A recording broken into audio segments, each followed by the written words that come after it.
Dans cette vidéo, vous allez apprendre à maîtriser toutes les fonctionnalités disponibles sur Framer en 2025. Grâce à ce guide ultime, vous serez capable en fin de vidéo de construire un site web via Framer, de le publier sur internet tout en le rendant optimisé pour le référencement, et évidemment pour un outil de web design, le rendre esthétiquement comme vous l'imaginez et le faire claquer. Toutes ces compétences, vous pourrez les utiliser pour vous-même, pour votre propre projet, mais aussi pour vendre des sites web, du web design de manière générale, à des clients si c'est une activité qui vous intéresse. Alors oui, la vidéo elle va être relativement longue comme vous pouvez l'imaginer, c'est une formation ultra complète, mais je vous ai mis des timecodes tout au long de la vidéo pour vous aider à vous y retrouver. La vidéo globale sera également séparée en sous-vidéos, vous pourrez regarder séparément pour prendre le temps et évoluer à votre rythme. Vous pourrez retrouver tous ces contenus sur la chaîne YouTube de Sans Concept directement ou via notre site web, je vous mettrai les liens en description et je vous rappelle tout ça également en fin de formation. Alors prenez de quoi boire, de quoi noter et installez-vous confortablement et surtout tenez bon puisqu'à la fin de cette vidéo vous saurez comment réaliser des sites web sur Framer. On ne perd pas plus de temps et on se lance directement dans ce guide ultime pour Framer. Moi c'est Hugo, je suis expert et partenaire Framer officiel et aujourd'hui je vous explique comment utiliser l'outil Framer de A à Z. Allez c'est parti.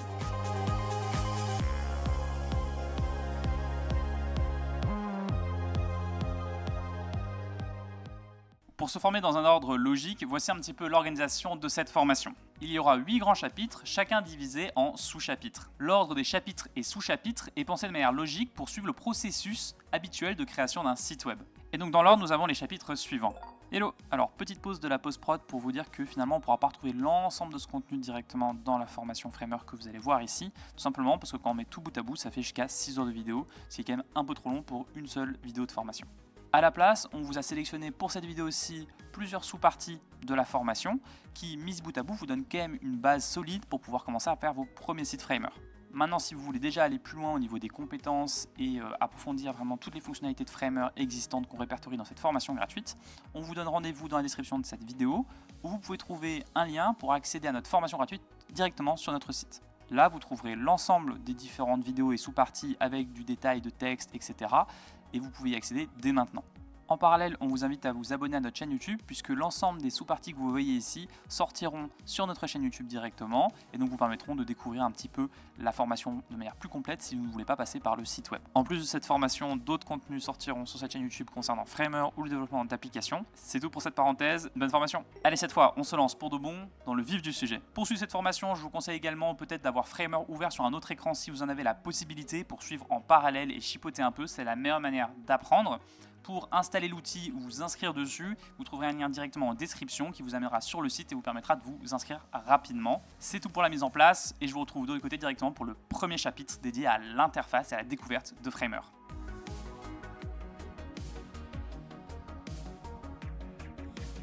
On se retrouve sur le sujet principal de cette formation, l'outil Framer directement. Alors je précise que ce que vous voyez ici sur mon écran, c'est l'outil Framer sous sa forme de logiciel installé sur mon ordinateur. Vous pouvez également utiliser Framer directement depuis votre navigateur. Moi je l'utilise ici comme ça parce que c'est assez pratique pour avoir plusieurs onglets et on peut travailler sur plusieurs sites en parallèle et je trouve également que les performances sont un peu meilleures que sur navigateur, mais vous pouvez vraiment rester 100% sur navigateur, c'est ce que j'ai fait pendant vraiment plusieurs mois sans aucun problème.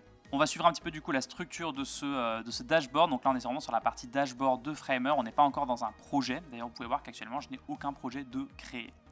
Donc on va suivre un petit peu par ordre logique. Tout d'abord, on peut voir ici qu'on a plusieurs onglets en hauteur. Donc ces onglets-là, c'est vraiment le dashboard pour la maison. Ensuite ici, on a la marketplace, on a les templates et les plugins sur Framer. J'en parlerai plus tard dans la vidéo. Et puis après, on a tous les projets qui sont ouverts. Ici, en l'occurrence, c'est un projet que j'ai préparé exprès pour cette formation.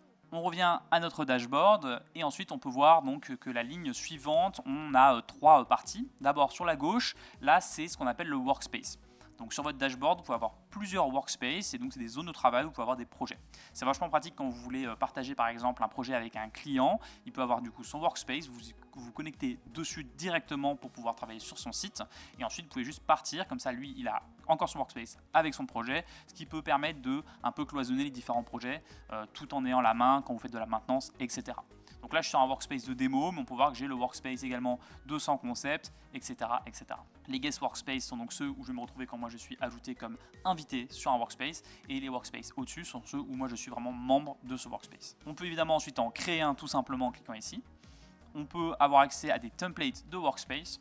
On peut changer le day mode ou à l'inverse, désolé pour vos yeux, rester en night mode. Moi je préfère le night mode, je trouve que le noir c'est vraiment un peu l'identité de Framer, mais bon ça c'est vraiment des préférences personnelles. Et ensuite on peut évidemment se déconnecter et se connecter à un autre compte si nécessaire. Ensuite ici on a une barre de recherche qui permet de s'y retrouver si on a énormément de projets, donc voilà vous mettez le mot-clé qu'il vous faut, ça peut servir quand vous faites notamment des remixes, donc vous faites des sortes de morceaux de template que vous partagez ensuite, vous pouvez vite vous retrouver avec beaucoup de monde et on voit aussi d'ailleurs que ça va être possible de trier un peu nos projets pour faciliter ça. Mais en tout cas cette barre de recherche permet de retrouver vos projets si vous en avez beaucoup assez rapidement.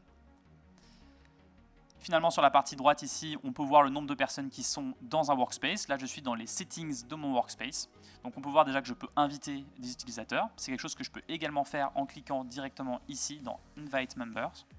Donc on peut inviter via un lien, on peut donner aussi le type de rôle qu'aura la personne quand vous lui envoyez le lien. Attention parce que ce genre de place, c'est ce qui est aussi comptabilisé quand vous avez des plans de souscription, donc des plans tarifaires. On compte par place comme sur Figma, comme sur plein d'autres outils sur Framer. Donc attention à qui vous faites entrer dans vos projets ou pas parce que ça pourrait changer votre facturation. Après ça, Framer, je trouve qu'il le fait très bien. Il vous fait une alerte quand il y a un changement de place qui s'opère et vous n'aurez pas de facturation qui vous passeront sous le nez et vous aurez juste une mauvaise surprise en regardant votre compte banque. On peut du coup retrouver notre liste de membres avec les différents types de rôles qui sont attribués à ces membres. On peut du coup ensuite filtrer par rapport à ces membres directement. Ici, on peut retrouver les différents plans tarifaires qu'on a sur cet espace, ce workspace en question. Ici, en l'occurrence, j'en ai aucun, donc je vais en avoir aucun, mais si je fais upgrade, je peux choisir un projet auquel j'attribue une souscription. Ensuite, on a la partie permission, où on peut du coup changer quelques petits paramètres. Je vous laisserai découvrir ça par vous-même. On peut simplifier l'ajout de personnes d'une organisation. Si vous êtes une entreprise avec plusieurs personnes, vous pouvez faire une notification par email. Ça va demander une upgrade par contre pour avoir accès à ce genre de fonctionnement. Mais si vous êtes une entreprise, a priori, ça ne devrait pas poser trop de soucis. Avant-dernier onglet, c'est la partie des polices d'écriture. Vous pouvez uploader directement ici vos différentes polices d'écriture personnalisées. Ça peut servir quand vous avez voilà, typiquement une DA qui va toucher à plusieurs projets, à plusieurs sites web. Ça vous permet de centraliser un peu ce genre d'informations pour ne pas avoir des choses asynchrones entre différents projets d'une même boîte. Et finalement ici juste des petits détails visuels. Vous pouvez changer le logo du workspace, son nom et le supprimer également s'il ne nous est plus d'aucune utilité. Avant de créer un nouveau projet, on se retrouve directement sur l'onglet latéral ici pour voir un petit peu les différentes actions qu'on peut y réaliser. On a la partie d'abord account, donc ça correspond au compte de la personne qui est en train d'utiliser Framer en tant que tel, donc plus au niveau du workspace. Vous pouvez changer votre prénom, votre nom, vous pouvez changer votre email, vous pouvez changer votre photo de profil également. Ensuite, vous pouvez voir un peu les workspaces dans lesquels vous êtes. Vous pouvez du coup directement depuis là changer les settings de ces différents workspaces. Ça peut être utile si vous en avez beaucoup. Et puis ensuite, vous pouvez voir un petit peu les sessions qui sont en cours sur votre PC. Mais bon, ça c'est vraiment du détail. Je vous laisse découvrir ça par vous-même si ça vous intéresse. Ensuite, on a les settings du workspace qu'on peut de nouveau trouver en partant d'ici. Ensuite, vous avez la partie Updates. Alors, je ne vais pas cliquer dessus ici parce que ça va ouvrir mon navigateur. Mais donc là, ça vous permet d'accéder directement à la page d'Updates que Framer fait. Sachant que Framer fait des mises à jour quasiment toutes les semaines, voire 2 fois par semaine. C'est toujours intéressant de voir ce qui s'y passe pour voir les nouveautés qui arrivent. C'est toujours hyper impressionnant ce qu'ils arrivent à faire dans un laps de temps assez court. Et finalement, un bouton contact qui vous permet donc de venir contacter le support, que vous soyez pour un support sales, que ce soit un support technique. Vous pouvez directement les contacter via ce petit bouton ici. On passe finalement à la partie de gestion des projets. Donc sur ce panneau latéral, on voit qu'on a du coup différentes catégories de projets. On a donc le hall qui va reprendre tous les projets qui sont présents sur ce workspace. On a ensuite les archives où on va pouvoir mettre les projets qu'on veut juste tout simplement archiver et les retrouver. Si on veut les supprimer définitivement, il faut aller dans archives pour supprimer une deuxième fois en fait un projet pour vraiment qu'il disparaisse. Et on peut créer évidemment des folders, donc des dossiers avec différents projets. C'est là que vous pouvez un peu trier en fonction de si vous mettez les projets clients sur votre propre workspace. Vous pouvez le faire du coup ici en les ajoutant dans votre folders et vous les retrouvez quand même dans la partie All directement ici. Maintenant, je vais créer un projet un peu pour vous montrer comment ça se présente sur cette interface-ci spécifiquement. Donc, je vais créer un projet de test. On voit qu'il y a un nouvel onglet qui s'ouvre ici. Attention, quand vous cliquez sur le plus ici, ça crée d'office un projet en untitled. Donc, il ne faut pas s'attendre à ce que quand vous cliquez sur plus ici, ça vous propose d'ouvrir un des autres projets. Pour vraiment ouvrir un projet, il faut retourner sur la partie dashboard. Donc ici, je vais juste lui donner un nom de test. Je peux choisir le dossier auquel je veux le mettre, mais là, je ne vais pas le faire. Hop, voilà. Et je vais venir le fermer. Je reviens sur le dashboard de démo que je vous ai fait. Et donc on voit que mon projet s'est bien mis ici. Alors il n'y a pas de prévisualisation pour le moment parce que évidemment il n'y a rien sur ce projet là. Mais on va pouvoir juste voir les actions qui sont possibles avec ce projet. Donc je vais sur les 3 petits points ici.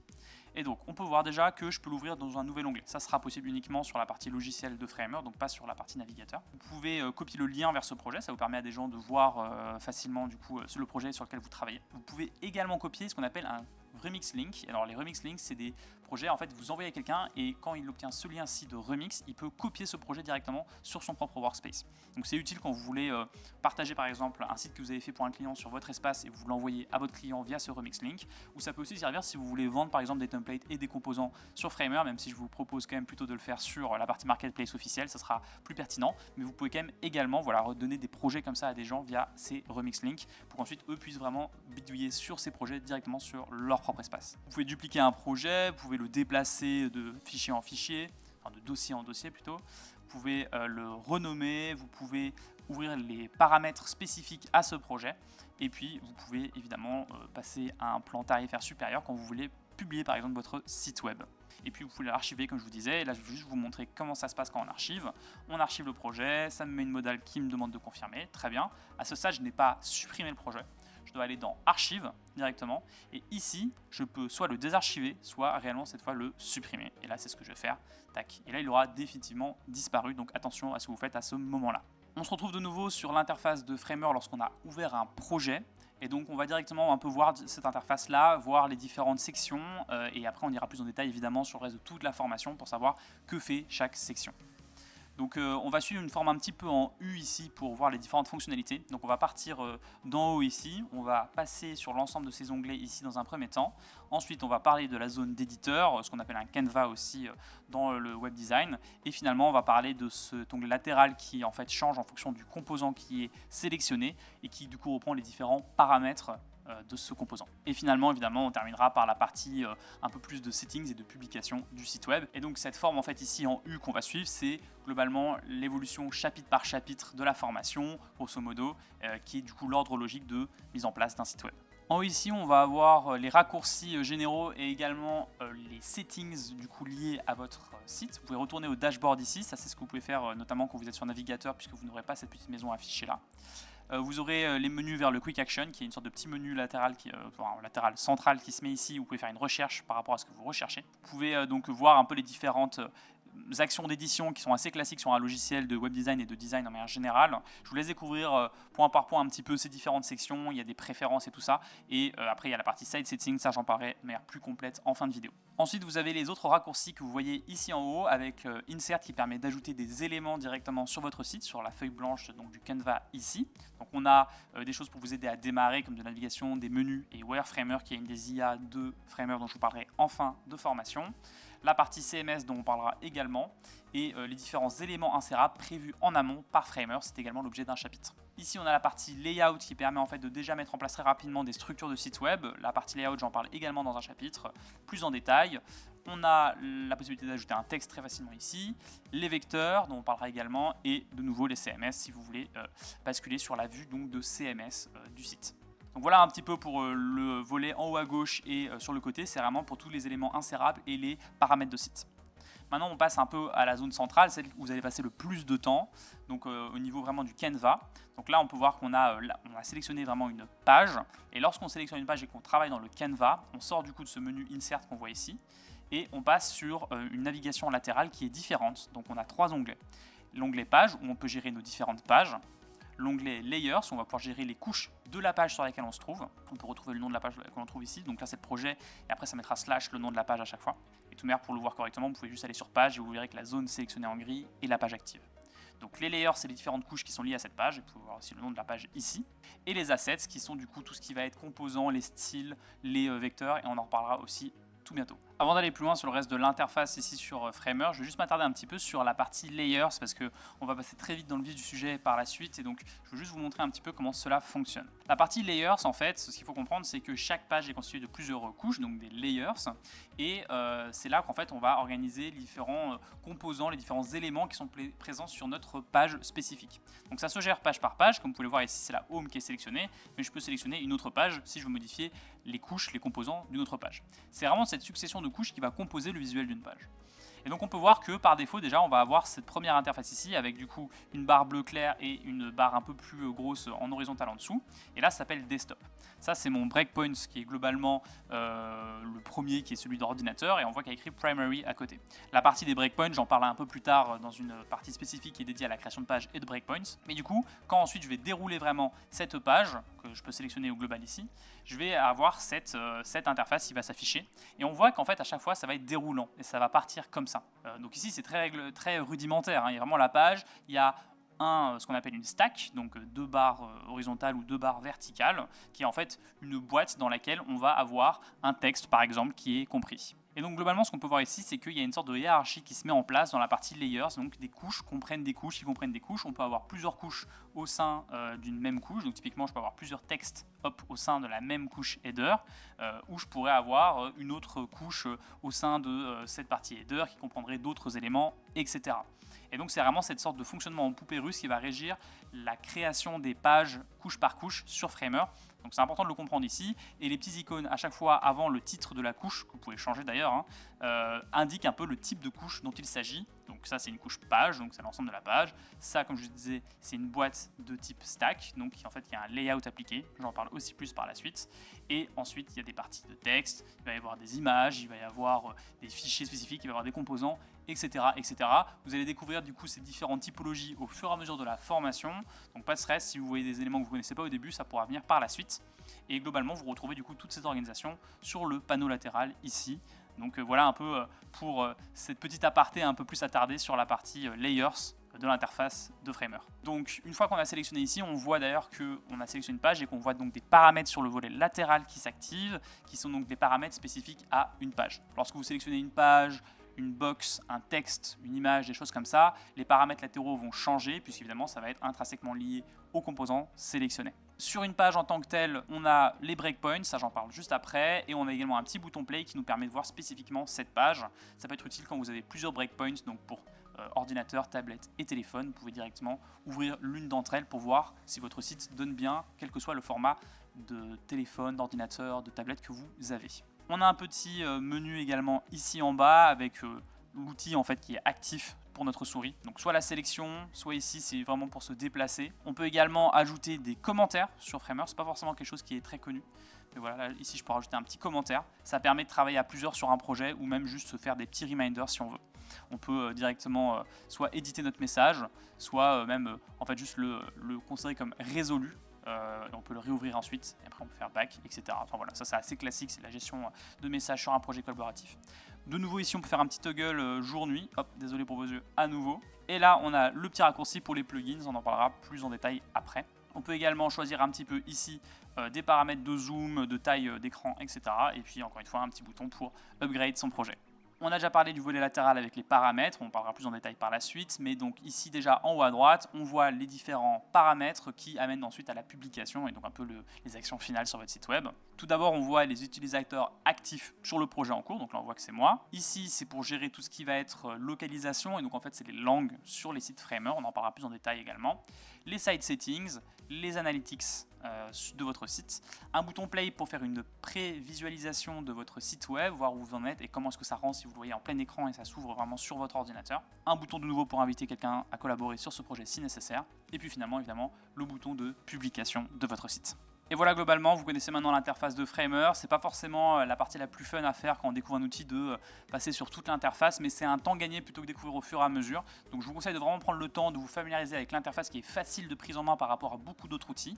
C'est un outil qui est très sobre en fait, qui visuellement va pas vous montrer trop d'options, même si après il y a moyen d'aller plus loin dans le détail, on le verra par la suite dans le reste de la formation. Mais voilà, déjà vous connaissez l'interface de Framer.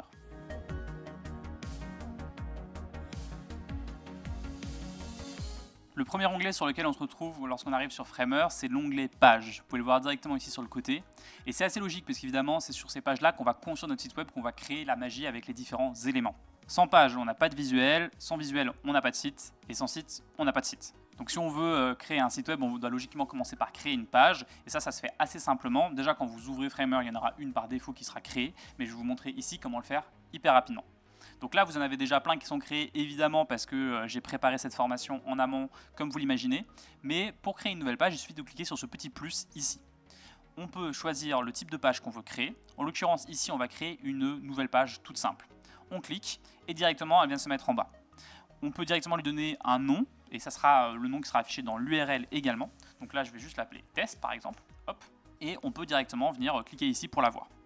On peut faire de cette page un brouillon ou justement au contraire ne plus en faire un brouillon si on veut vraiment qu'elle soit publiée. Ça peut être pratique quand vous avez un site qui est publié pour essayer de potentiellement retirer une page temporairement sans la détruire et puis après la remettre, etc. Donc là, moi je vais la laisser en brouillon, hop, je la passe en brouillon et ça sera indiqué par draft ici sur le côté. On peut la renommer, on peut la dupliquer, on peut la copier, on peut évidemment la supprimer. On peut mettre en place des AB tests, ça j'en parle très sommairement en fin de formation. Et on peut aussi remplacer cette page. On peut le remplacer avec une autre page de la liste ici tout simplement. Hop. Et ensuite, on peut la transformer en page de CMS qui est donc la partie de gestion du contenu de votre site. Mais donc ça, j'en parlerai aussi après. On peut également décider d'en faire une page mère, donc la home page, à savoir la page sur laquelle votre URL tout court de domaine va amener directement sur celle-ci. Donc si vous changez votre home page, vous pouvez faire comme ça. Pour ça, il faut que la page en question que vous voulez rendre en home page ne doit pas être un brouillon, forcément. Et ensuite, vous cliquez sur 3 petits points et vous faites hop, set homepage. Et donc là, hop, directement, on voit qu'elle vient ici. Elle perd son nom de /test parce qu'elle sera vraiment juste le nom de votre URL. Et elle obtient ce petit onglet de maison et elle se retrouve tout en haut. Donc maintenant, quand j'ouvrirai le site par défaut, je tomberai sur cette homepage-ci. Et mon ancienne homepage est automatiquement renommée en Old Home et est mise ici et on peut la modifier également ou juste la supprimer ou la mettre en brouillon. On peut trier nos pages par ordre alphabétique pour s'y retrouver s'il le faut et une autre fonctionnalité qui est vachement utile, c'est la création de dossiers. Donc on peut créer des dossiers dans lesquels on va pouvoir mettre des pages pour les rassembler un petit peu. Alors là en l'occurrence vous voyez il m'a dit que je ne pouvais pas l'appeler test parce qu'effectivement il y a déjà une page qui s'appelle test. Il faut savoir qu'en fait le dossier dans l'URL il va également avoir une place. Le dossier en tant que tel n'aura pas de page visible mais par contre lorsque je vais faire hop, dossier test par exemple, et que je vais mettre test ici dedans, ici mon URL sera tout simplement, si je suis sur cette page test, sera tout simplement mon nom de domaine /dossier test /test. Et donc c'est comme ça que vos URL se construisent. Si maintenant je vais mettre une autre page en dessous de test, et vraiment que je la glisse en dessous, par exemple si j'en recrée une pour vous montrer directement, tac, ici comme ça, je l'appelle page, et je viens la glisser vraiment sur test, hop, elle se met en dessous. Et donc si je suis sur cette page ici, mon URL sera mon nom de domaine /dossier test /test et puis ensuite /page tout simplement. Donc voilà un petit peu pour le fonctionnement des pages et l'impact qu'elles auront du coup sur vos URL. Une fois qu'on a créé nos pages, on doit s'occuper des breakpoints. Les breakpoints, c'est un terme pour parler des différents formats de taille d'écran qu'on va avoir prévus pour notre site. Alors par défaut, il va vraiment y en avoir 3. Il va évidemment y avoir desktop, donc ordinateur, et ensuite on va pouvoir en ajouter d'autres en cliquant directement ici. Si je clique là, je peux choisir les différentes tailles qui existent. Par défaut, il y aura également tablette et phone, donc pour tout ce qui est téléphone. On peut voir à chaque fois qu'ici le chiffre il va être de plus en plus bas en fonction du format. Par défaut, desktop il va être à 1200, tablette à 810 et phone à 390. Alors ici c'est ce qu'on appelle en fait du width, donc c'est un nombre de pixels de largeur. Si je clique sur tablette typiquement pour commencer, hop, on voit ici que ça va m'ajouter un autre canevas, une autre zone de travail directement sur mon framer. Et donc pour ça, hop, je vais agrandir un petit peu ici pour que vous voyez mieux. Et donc en fait là on voit que mon contenu il est dupliqué. Quand je clique ici typiquement il me dit aussi qu'est-ce qui est sélectionné sur la partie desktop. Je vais continuer à faire ça et je vais rajouter hop, mon phone ici directement. Si je double-clique, je vois que je peux edit le breakpoint, donc changer un peu la largeur prévue pour ça.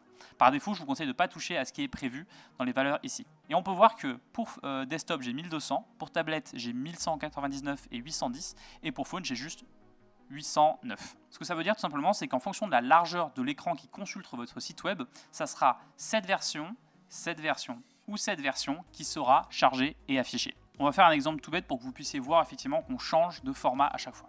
Donc ici dans cette zone, je vais juste rajouter un texte. Hop, je vais mettre ici tout simplement PC. Ici, je vais changer le texte sur la partie tablette et je vais mettre tablette. Et sur notre dernier format, je vais mettre mobile, donc pour téléphone. Et je vais directement faire play ici pour qu'on voit un peu ce que ça donne. Donc quand je fais play ici, par défaut, voilà, je suis sur PC, c'est assez logique. Je vais mettre en plein écran si je veux. Et comme mon PC, le format desktop était de 1200 à l'infini, évidemment, je vais pouvoir faire un écran aussi large que je veux, je serai toujours sur PC. Si maintenant je vais ici et que je réduis un petit peu la taille, hop, on voit que dès que je suis passé en dessous de 1200, vous pouvez regarder en haut directement, ici le truc. Vous pouvez changer également manuellement, mais là ce serait triché. Donc vous pouvez voir que le WIS ici, dès qu'il va passer en dessous de 1200, on va passer sur, hop, on passe sur tablette. Donc là c'est le visuel de la tablette qui va être chargé. Et si je continue et que je vais en dessous de 810, on va voir que hop, c'est bon, je suis passé sur mobile, je suis passé directement sur le format téléphone. Et maintenant je peux aller très très bas, jusqu'à 320. Généralement vous ne trouverez pas de téléphones aujourd'hui qui ont des écrans plus petits que ça, mais en termes de largeur. Mais globalement, on peut voir qu'on restera sur mobile quoi qu'il arrive quand on va continuer à descendre, puisqu'évidemment l'intervalle pour mobile c'était de 809 à infiniment petit. Et donc il y a juste tablette qui va se retrouver dans un intervalle d'entre deux. Et c'est tout simplement ça qui permet de faire ce qu'on appelle du responsive sur Framer. Alors ça ne permet pas de le faire en termes de paramétrage, mais ça montre un peu comment fonctionne justement ce passage d'un format d'écran à l'autre et comment on peut s'assurer que notre site soit évidemment porté sur téléphone et sur tablette et sur ordinateur. C'est un indispensable aujourd'hui lorsque vous créez des sites web. Alors là, dans cet exemple, j'ai modifié directement le texte de partie en partie. C'est pas forcément une bonne méthode parce qu'évidemment, on veut pas, à chaque fois qu'on fait un site, imaginez vous faites un site de 5 pages, vous n'allez pas commencer à vous amuser à faire 5 x 3 pages pour adapter vos pages à chaque fois au bon format d'écran. Et donc c'est pour ça que les différents paramètres qu'on retrouve sur l'éditeur Framer permettent de faire ce qu'on appelle du responsive automatiquement, ou en tout cas ajuster certaines choses automatiquement. Après il y a toujours moyen de bidouiller un peu s'il faut ajuster certaines choses, mais c'est ça qu'on entend par site responsive, c'est lorsque la partie desktop est pensée pour s'adapter automatiquement quelle que soit la taille de l'écran, et ça se fait au niveau des paramétrages. Et voilà pour la création des pages et des breakpoints directement sur Framer.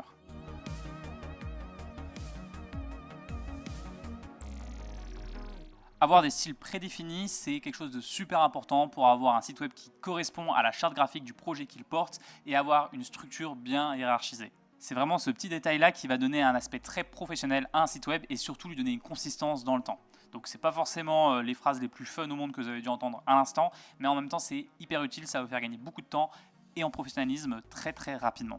Pour voir tout ça, on se retrouve directement sur Framer et on va aller dans l'onglet Assets ici. On peut voir qu'on a pas mal de choses qui sont affichées. D'abord, on a les templates, les components, les styles, les vecteurs et les codes.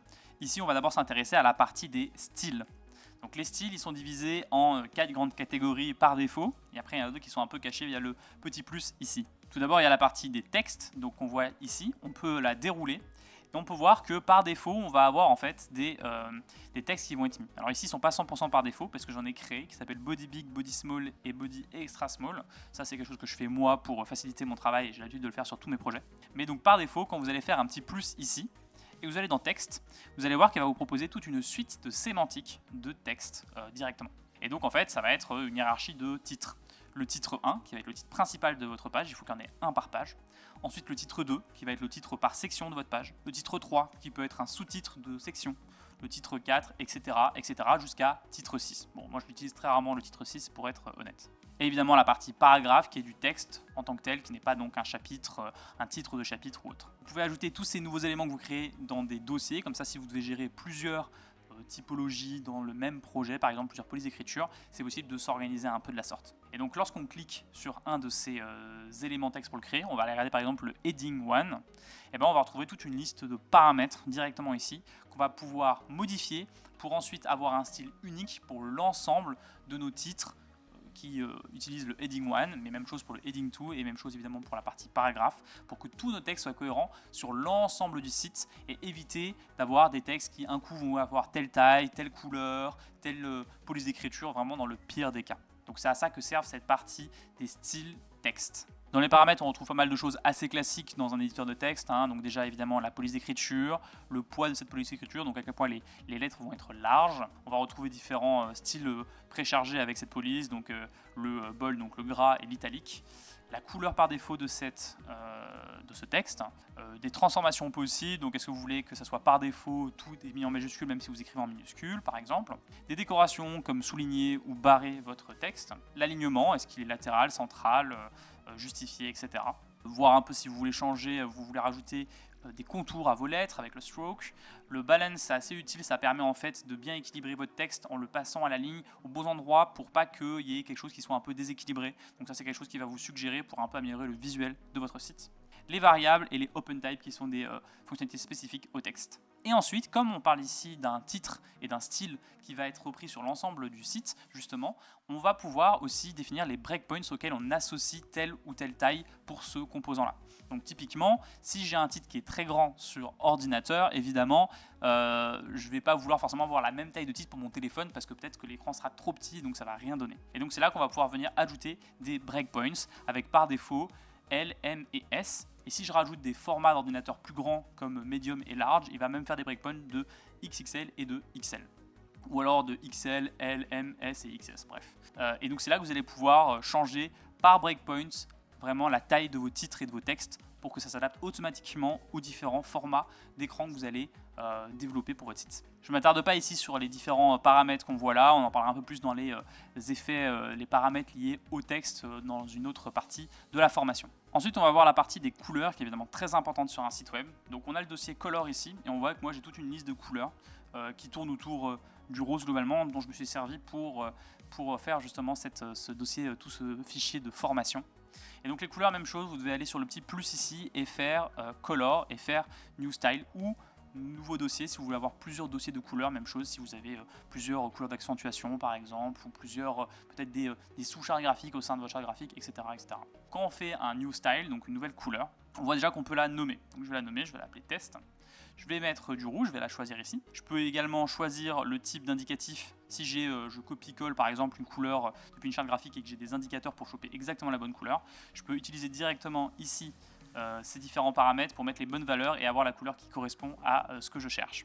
Moi j'utilise généralement le HEX, mais bon voilà, ça c'est libre à chacun. On voit ici qu'il y a déjà autre chose qui est intéressant, c'est on a un soleil et une lune. En fait ça c'est pour le dark mode et le light mode. Par défaut il va mettre la même couleur pour les deux modes, que ce soit jour ou nuit, mais ça vous permet potentiellement, si vous voulez faire un dark mode, light mode sur votre site, de permettre en fait de dire par exemple là si c'est du rouge en light mode, je veux que ça soit, je sais pas, par exemple du blanc en dark mode.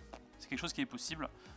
Moi j'utilise pas énormément mais vraiment c'est faisable et donc ça vous permet de faire des sites avec ce switch qui est toujours sympa et qui donne vraiment un cachet tech à pas mal de sites web ou qui permet d'améliorer l'accessibilité aussi dans certains cas de figure. Ici vous pouvez sélectionner la couleur aussi manuellement si vous le souhaitez. Sur cette zone là on peut choisir l'opacité de cette couleur par défaut. Donc généralement je laisse à 100 mais vous pouvez changer cette opacité ici aussi. Et puis évidemment il y a la fameuse pipette qui vous permet de récupérer des couleurs directement si vous le souhaitez sur votre projet Framer en tant que tel. Et après vous pouvez cliquer sur Create et directement votre couleur va venir s'ajouter ici et vous allez pouvoir l'appliquer à différents composants, à différents textes sur votre site. Et si vous la modifiez, eh bien ça modifiera cette couleur sur l'ensemble des composants qui ont eu cette couleur attitrée sur votre site. Si on clique ici sur les trois petits points, on va directement voir des options liées à cette couleur. Donc déjà, on va avoir le Find qui va nous permettre de trouver toutes les couches qui utilisent cette couleur. Ça peut être super utile pour savoir un peu s'il y a encore des endroits qui doivent être changés en termes de colorimétrie si vous changez quelque chose au site global de votre site par exemple, ou juste savoir où est-ce que cette couleur est vraiment encore utilisée. Par exemple, si moi je le fais sur une couleur que j'avais déjà sélectionnée et que je sais que j'ai appliqué plusieurs fois, là je fais Find et il va me trouver tous les endroits en mettant à chaque fois la page où cette couleur est utilisée. Je retourne à mes trois petits points, je peux également renommer cette couleur, je peux la dupliquer, je peux la supprimer et finalement vous pouvez également clear le dark style. Donc ça c'est si vous avez un light style et un dark style différent. Moi c'est parce que j'avais un peu bidouillé au dark style même si j'ai remis le même après qui me le garde ici. Mais si je clique là, globalement il va juste faire matcher le light style et le dark style au niveau de la couleur auquel vous changez le paramètre directement. Personnellement, pour la gestion de couleurs et pour créer des palettes entières avec un dégradé sympa, moi j'utilise directement un plugin. Donc pour les retrouver, vous allez directement sur la partie basse ici. Et le plugin que j'utilise en l'occurrence, mais ça c'est chacun sa préférence, c'est ColorGen. Donc ça se représente comme ça, vous allez voir il charge, voilà. Et donc il y a des librairies qui sont pré-proposées. Mais sinon, ce que vous pouvez faire, c'est ici coller votre HEX de couleur, vous le sélectionnez comme ça, de la couleur que vous souhaitez décliner. Il va la mettre ici en centrale et après il va vous décliner des tons plus clairs et des tons plus foncés. Il peut également vous faire une différenciation entre le light et le dark si jamais vous le souhaitez. Et donc c'est super utile pour créer des palettes hyper rapidement. Vous donnez un nom à votre palette, hop, directement ici, tac, je crée mon style et vous pouvez voir que directement il m'a ajouté tout ici, donc ça c'est vraiment un gain de temps fou. Par contre si vous êtes un pro en gestion de couleurs et tout, évidemment ça va peut-être pas vous convenir, donc à ce moment là faites-le par vous-même évidemment, mais pour moi parce que typiquement j'utilise énormément ce plugin. Pour les autres parties des éléments de style, je vais vous laisser découvrir par vous-même parce que voilà c'est du bidouillage, c'est un peu les mêmes concepts que pour texte et pour color. Mais donc il y a la partie link, vous pouvez modifier le visuel des liens par défaut que des textes pourraient avoir sur votre site. Par exemple si vous mettez un lien sur un texte, il va choper le visuel link, donc à vous de le changer à cet endroit-ci. Et pour la partie CMS, ça peut également être intéressant puisqu'on peut avoir plusieurs style de bloc dans un texte de CMS. On en parlera plus tard dans la partie CMS. Mais donc à ce moment-là, vous pouvez changer le visuel de ces blocs que vous verrez dans vos textes généraux sur vos articles de blog, par exemple, des choses comme ça. Et donc là, à ce moment-là, vous pouvez directement cliquer ici et changer typiquement, par exemple, les arrondis des coins de vos images pour être sûr qu'il y a toujours un arrondi et qu'il n'y ait pas quelque chose d'abrupt. Voilà, ça permet d'un peu changer le style quand même aussi de vos blocs de texte sur vos blogs, vos CMS de manière générale. Et ensuite, on a aussi des bloc codes qui sont vraiment des visuels spécifiques un peu pour faire des citations et aussi l'affichage du code. Si vous voulez mettre du code directement sur votre site Framer, c'est possible et vous pouvez également le styliser. Et voilà, c'est déjà tout pour un petit peu ce tour d'horizon des différents styles sur Framer que vous pouvez paramétrer. C'est pas la partie forcément la plus fun, mais vraiment prenez le temps de le faire. Ça vaut le coup, vous bénirez vous du passé de l'avoir mis en place. Et puis vous verrez qu'avec l'habitude, franchement, ça ne vous prendra pas plus de 10 minutes pour tout faire. Donc c'est tout ce qu'il y avait à savoir sur les styles pour Framer.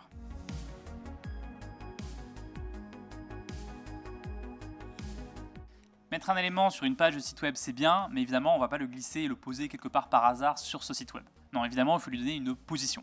Mais l'idée, c'est pas de donner des positions un peu aléatoires en glissant, en essayant de chercher le pixel près pour nos éléments vraiment sur le site. Et c'est pas comme ça qu'on construit un site web, c'est pas comme du collage. On va pas venir juste poser des éléments et essayer de faire en sorte qu'ils soient alignés plus ou moins pour que ça donne joli. Si vous fonctionnez comme ça sera absolument une catastrophe. Au bout d'un moment, déjà votre site sera difficile à maintenir et surtout, il ne sera pas du tout, mais alors pas du tout adapté au changement de taille d'écran. Alors qu'aujourd'hui, c'est évidemment indispensable. Quasiment la moitié du trafic internet se fait sur téléphone. Il y a des tablettes, il y a des ordinateurs avec des tailles dans tous les sens, plus ou moins grands, des très grands écrans, etc.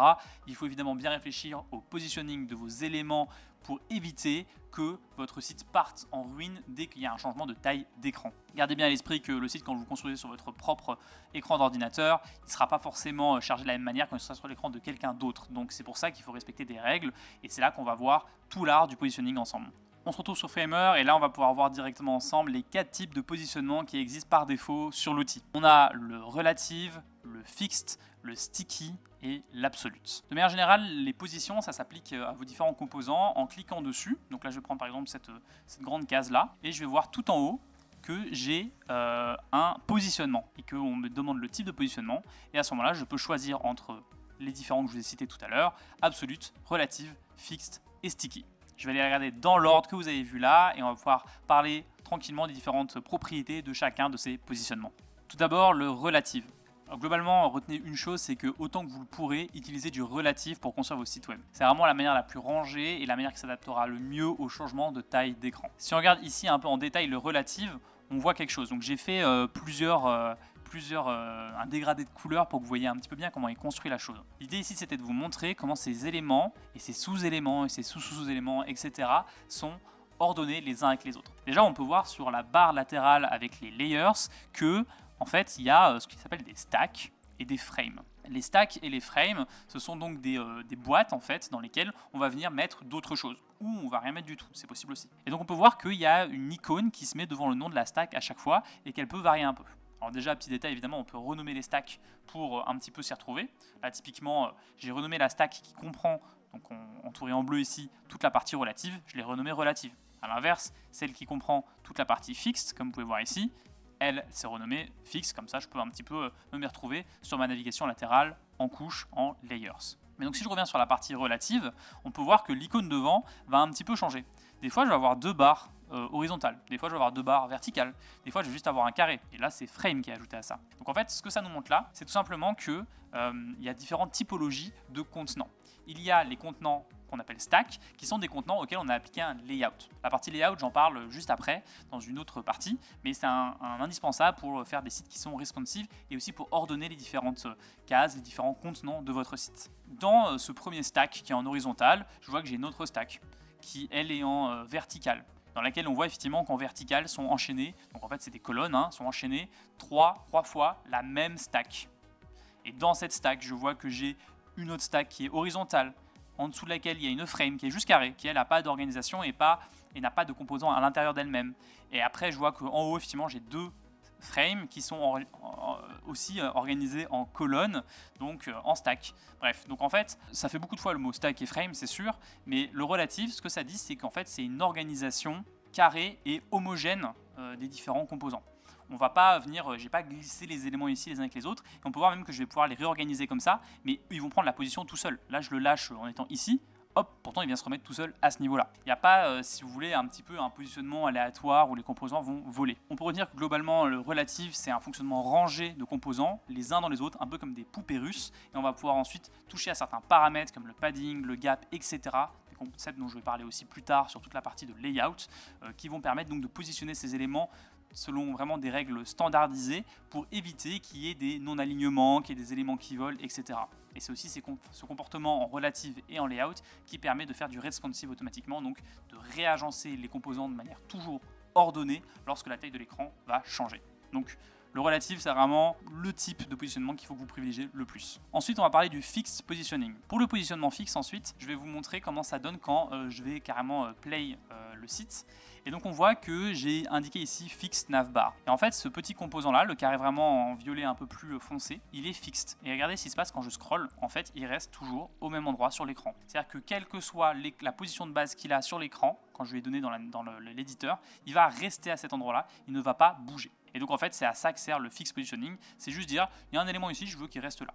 C'est vachement utile notamment dans le cas d'une navbar, et si on veut qu'elle soit toujours en haut de notre site. Ça peut aussi être utile si on veut un petit bouton en bas à droite de notre site par exemple qui permet d'ouvrir un chatbot, de poser une question, de remonter en haut du site, etc. Et donc c'est vraiment à ça que sert le fixed positioning généralement. Ensuite on a le sticky positioning. Alors là je vais juste vous montrer un petit peu dans la position ici, dans l'onglet latéral de paramètres, la position en sticky, elle ouvre une nouvelle option, à savoir le padding, donc l'espacement par rapport au top. Donc en gros, ça veut dire quelle distance je dois donner avec le haut de l'écran de la personne avec ce composant-là. Donc là, j'ai mis 20, ce qui veut dire que quand je vais scroller, il va, alors lui en l'occurrence, il va s'arrêter pas au haut de mon écran, mais au haut de cette boîte-là spécifique, et il va s'arrêter à 20 pixels du haut de cette boîte-là. Et donc si je le mets en play de nouveau pour voir un peu le fonctionnement de cette partie-là, si là je scroll, ça va scroller juste dans cette petite zone ici, un overflow, ça s'appelle un overflow en Y, mais ça je vous montrerai un peu après plus tard. Et donc si je fais ça ici, on voit que en scrollant directement, et en fait le sticky il va s'arrêter au bout d'un moment alors que le reste va continuer à scroller vers le bas. Et il s'arrête surtout avec une distance de 20, comme je l'ai bien indiqué par rapport au top. Donc ça, c'est le sticky positioning. Ça peut être notamment vachement utile lorsqu'on a un article de blog, qu'on a le contenu sur un côté et qu'on veut avoir un CTA toujours présent à côté de soi, même quand on scrolle sur un article qui est plus ou moins long. Je précise pour le sticky positioning parce qu'il ne faut surtout pas l'oublier pour qu'il fonctionne. Il faut mettre en place ce qu'on appelle l'overflow en visible. Alors on reparlera du concept d'overflow juste après, mais il faut que absolument que toutes les composants mères, les boîtes mères qui contiennent le composant sticky soient en visible, sinon il n'y aura pas d'overflow et le composant ne se collera pas et il continuera à scroller avec le reste de la page normalement. Je le précise parce que c'est un oubli hyper classique et des fois on peut s'arracher les cheveux à pas comprendre pourquoi l'effet ne marche pas. Attention à l'overflow, il doit être en visible. Et le dernier positionnement, c'est l'absolute positioning. Et donc celui-là, j'ai essayé de l'imager un peu comme j'ai pu ici. On voit que c'est juste le chaos. En fait, ce qui se passe avec le positionnement absolu, c'est juste, vous dites vraiment, ce composant-là, il a cette position-là. Alors au début de cette vidéo, je vous disais, attention, ne faites surtout pas du glisser pour essayer d'avoir du plus ou moins en quoi. Il y a certains cas de figure où c'est nécessaire, quand c'est plus pour peut-être un composant qui est un peu plus illustré, quand on veut juste faire flotter un élément et que justement c'est volontaire qu'il ne soit pas aligné avec le reste. Alors à ce moment-là, on peut utiliser du absolute positioning.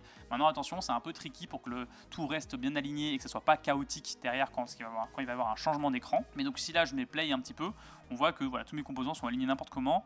Là j'ai mis aussi une propriété de drag pour vous montrer un peu, mais donc en fait ils restent juste là. Et donc si on met play un peu ici pour vous montrer comment ça se positionne, là j'ai mis un truc pour un peu vous montrer en le déplaçant qu'ils allaient vraiment juste rester là, et on voit qu'il n'y a aucun ordre, ils sont juste posés là, un peu aléatoirement. Et si on regarde dans la partie layers également, sur vraiment cette partie de absolute, on voit qu'en fait il n'y a pas la même structure typiquement pour le relative. On voit qu'il y a une sorte de cascade de composants, de stack qui contient des stacks qui contient des stacks. Ici on voit que vraiment il y a juste la stack absolute qui contient le titre, et puis ensuite chacune des cases est posée là aléatoirement. Et on voit justement dans la position que l'interface est un peu différente. Donc évidemment le type il est en absolute, et on voit qu'il y a 4 en fait, coordonnées ou 4 valeurs qui sont indiquées entre le top, le bottom, left et right. Donc en gros, ça va être un peu les valeurs de distance par rapport au bord de l'élément mère qui le contient. L'élément mère en l'occurrence ici c'est cette stack-ci, donc qui contient tout le bloc absolute. Et donc cette frame-ci, elle est à 66 pixels à gauche, enfin elle est à 66 pixels de la gauche de la stack mère et à 66 pixels juste en dessous du top de la stack mère. Si je déplace ça ici, vous pouvez voir que c'est ces valeurs qui vont directement changer en haut à droite. Et on peut voir aussi qu'il y en a qui ont du coup des barres bleues, il y en a d'autres qui n'en ont pas. Et on peut voir que je peux les changer même comme ça. Je peux faire en sorte à ce qu'il n'y ait aucune barre du tout. Enfin, et qu'est-ce que ça veut dire globalement? Quand tu pins du coup la barre ici, ça veut juste dire qu'il va se déplacer selon le référentiel de cette bordure. Donc là globalement, quoi qu'il arrive, quel que soit le changement de taille du composant mère, il va être à 77 pixels de la partie gauche. Par contre, vis-à-vis de la hauteur, il ne va rien faire. Il va rester là, il ne va pas forcément bouger, il va en avoir rien à faire. Donc si je change par exemple là, voilà, vous voyez que par rapport à la hauteur, en fait, il s'en fiche un peu globalement. Par contre, par rapport à la gauche, si je viens changer ici pour vous montrer un peu, on va voir qu'il va toujours rester à 77. Donc voilà un petit peu pour l'absolute positioning. Je ne vais pas vous expliquer toutes les options qu'on peut faire avec ces différents paramètres parce que déjà il y a une petite vidéo ici à chaque fois qui vous montre un peu comment est-ce que le composant va évoluer selon les pins que vous allez lui appliquer. À vous de tester un peu, à ajuster, prendre en main ce positionnement absolu. Ça peut vraiment être utile par certains moments quand on veut être un peu plus créatif, sortir un peu des carcans de quelque chose qui est très carré, mais toujours ça demandera plus de travail pour ajuster ça en termes de responsive derrière. Donc attention, utilisez avec modération, mais ça peut valoir le coup. Et c'est tout ce qu'il y avait à savoir sur la partie de positionnement absolu. Et voilà, vous savez maintenant comment positionner vos différents éléments sur votre site. C'est un peu la base pour construire un site et sa structure générale. Donc à vous de prendre tout ça en main et commencer à glisser des éléments sur votre Canva Framer pour pouvoir l'organiser. Et attention, surtout, faites-le en relative le plus possible, en sticky et en fixe quand vous voulez faire des positionnements spécifiques pour vos éléments comme des navbars ou des CTA bien placés, toujours présents. Et puis, en dernier recours, l'absolute positioning pour être plus créatif ou pour résoudre un petit problème très spécifique que vous avez, mais attention à cette partie-là. C'était tout pour la partie positionnement.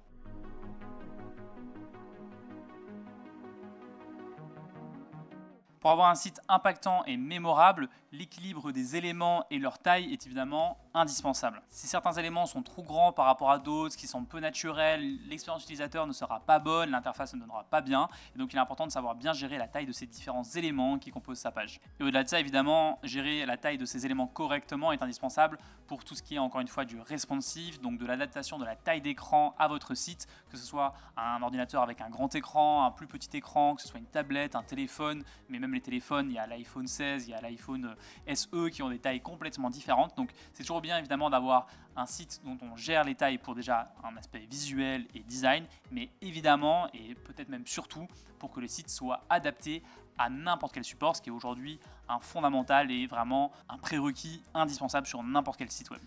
On va donc rapidement voir comment gérer les différentes tailles sur son site Framer, les différentes tailles de ces éléments. Donc déjà, on va commencer par parler de les deux variables qui font la taille d'un élément, à savoir le width et le height. Du coup, ces deux éléments en fait sont la largeur et la hauteur, tout simplement, comme vous pouvez le voir ici sur ce petit schéma.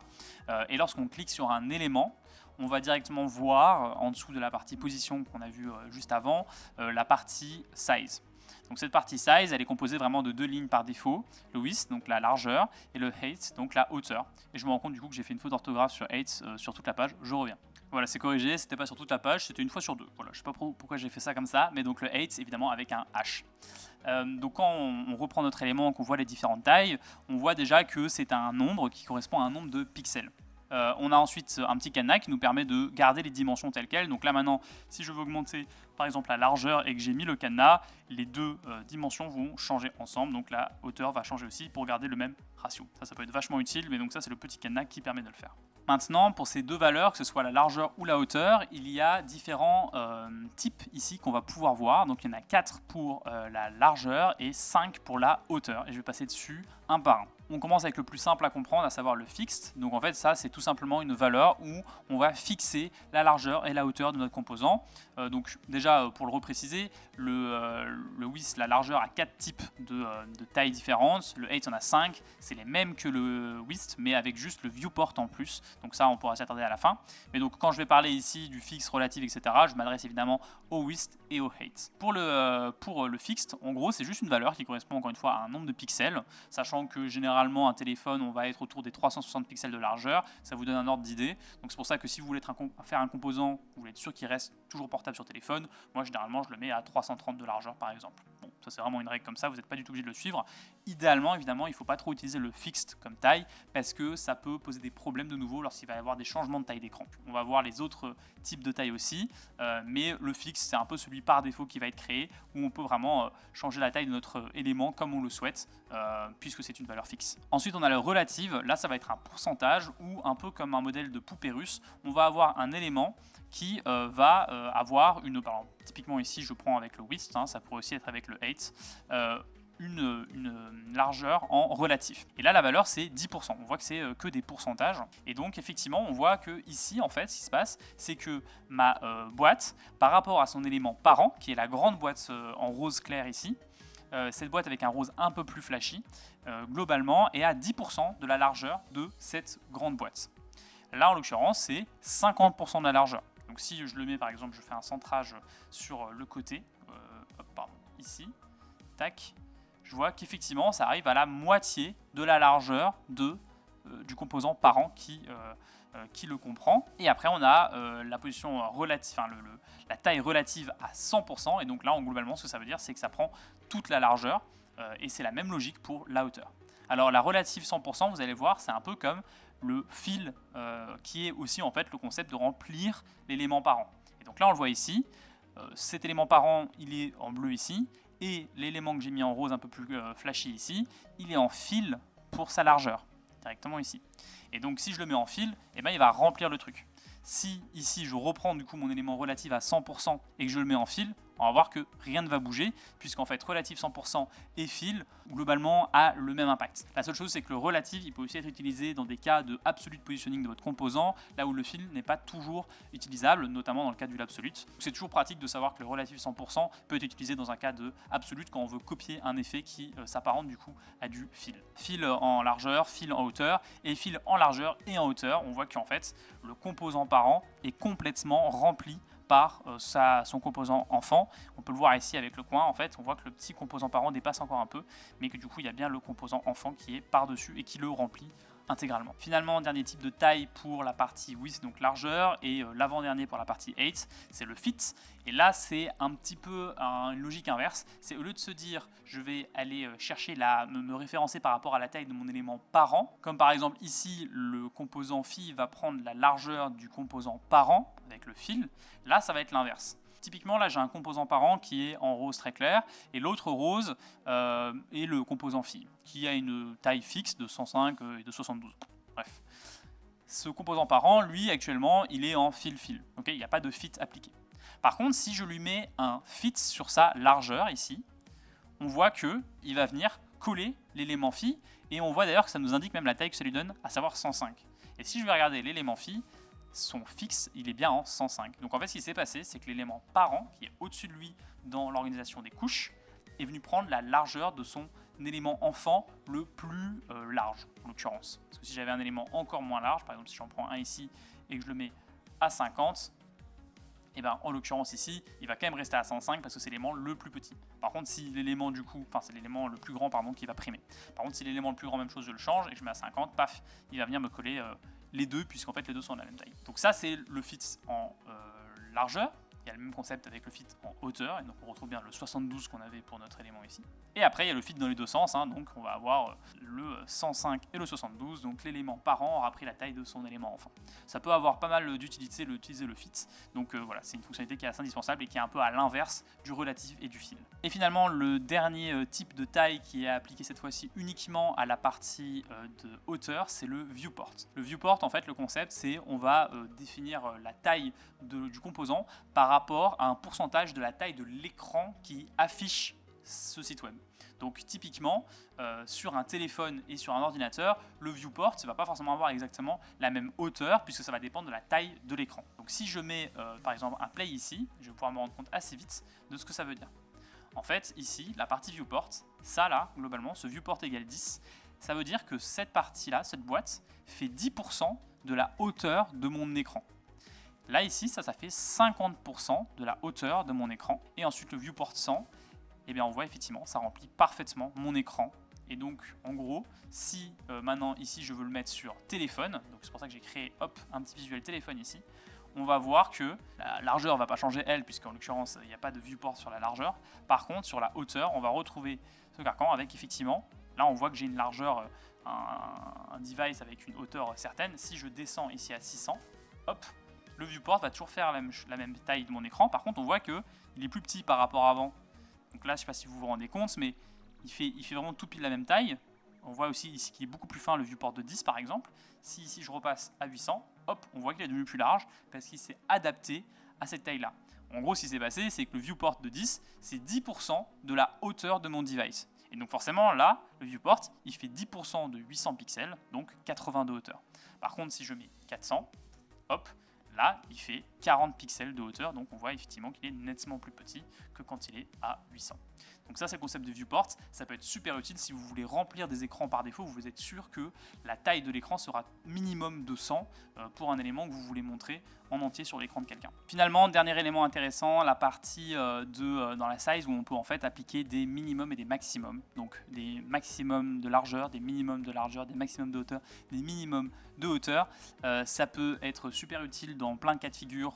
Pour du responsive, juste pour s'assurer que l'élément va jamais être trop petit ou trop grand, que voilà, on va pas avoir quelque chose qui va s'étirer à l'infini avec une taille d'écran ou des choses comme ça.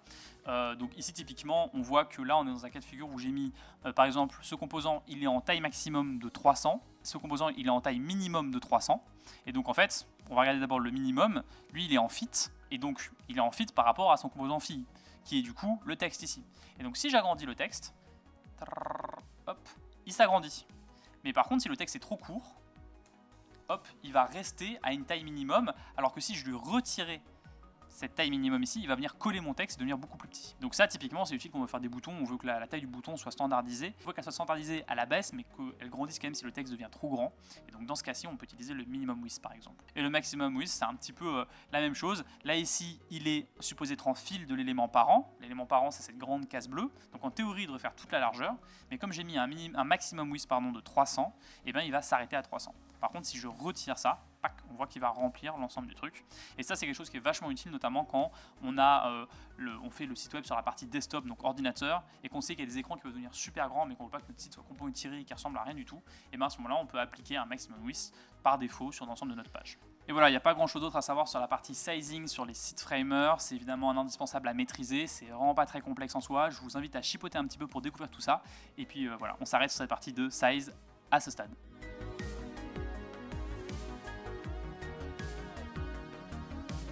Le concept de layout est un petit peu à la base de comment sont construits les sites web aujourd'hui dignes de ce nom.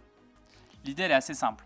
Plutôt que placer manuellement des composants à droite à gauche et essayer de les aligner les uns aux autres pour donner un rendu qui donne bien, on va plutôt placer ces différents éléments visuels dans un maillage bien organisé qui pourrait s'apparenter en fait à un quadrillage mais invisible. C'est ensuite ce maillage qui contient les différents éléments qui va bouger et s'adapter automatiquement lorsque la taille de l'écran va s'adapter. C'est ce qui va permettre de faire du responsive. Tous les éléments vont donc rester alignés comme par magie, même lorsque la bordure va changer, que l'élément va supposément dépasser, il va passer en dessous, il va bien s'aligner avec tout le reste, etc. C'est ça que permet de faire le layout. Et c'est aussi là que prend l'importance du positionnement du coup relatif dont j'ai parlé précédemment. Ici, je vous ai préparé un petit exemple sur Framer où on pourrait se dire voilà, que voilà, c'est un composant assez classique d'inscription, de connexion. Et on pourrait se dire que les différents éléments ont été voilà, un petit peu posés pour bien s'aligner. On a juste fait attention à l'alignement global. Mais non, évidemment, la manière dont ce composant a été créé, c'est justement via ce layout et ce positionnement relatif. On va le voir ici, j'ai un peu préparé des cases pour vous montrer comment est-ce qu'il est fait. Donc si je rends tout ça visible, on voit finalement que ce composant qui en apparence semble être posé comme ça, un peu comme une image, comme on ferait un montage photo, est en fait une succession de conteneurs, de contenants qui a un layout appliqué avec différents paramètres pour donner justement cette structure globale qui sera résiliente et qui restera pour autant toujours aussi bien alignée et cohérente. On voit que ce sont des boîtes dans des boîtes, c'est un peu un système de poupée russe où du coup on a la boîte principale qui contient une succession de boîtes et des fois ça peut vraiment faire énormément de boîtes mais ça permet de garder cet alignement et cette cohérence visuelle. Là je vous le montre avec des cases un peu posées à l'arrache pour vous montrer à quoi ça ressemble. Évidemment vous voyez que les boîtes sont pas très alignées, ça je l'ai fait à la main juste pour l'exemple, mais vous inquiétez pas, à la fin de cette partie-ci, on fera un cas pratique où je recréerai ce composant sous vos yeux pour vous montrer effectivement qu'il s'agit bien d'une succession de boîtes et comment il se comportera du coup quand je modifierai sa largeur. Mais donc comment se passe cette création de maillage dans Framer? Alors déjà, par défaut, tout est composé du coup de ce qu'on appelle des frames, des stacks ou des grids, utilisés un peu plus rarement, mais ça peut aussi être le cas. Donc déjà, par défaut, il y a un petit raccourci qui est sympa, c'est quand on fait F sur Framer, on crée une frame. Cette frame, par défaut, c'est vraiment juste un carré dans lequel il n'y a que du positionnement absolu qui est possible. Si je refais une frame, par exemple, hop, voilà, ici comme ça, et que je la mets un peu plus sombre pour la voir, ici, actuellement, je ne peux pas lui mettre un positionnement relatif ou autre chose que absolu, puisqu'il n'y a pas de layout, il n'y a pas d'organisation dans cette frame.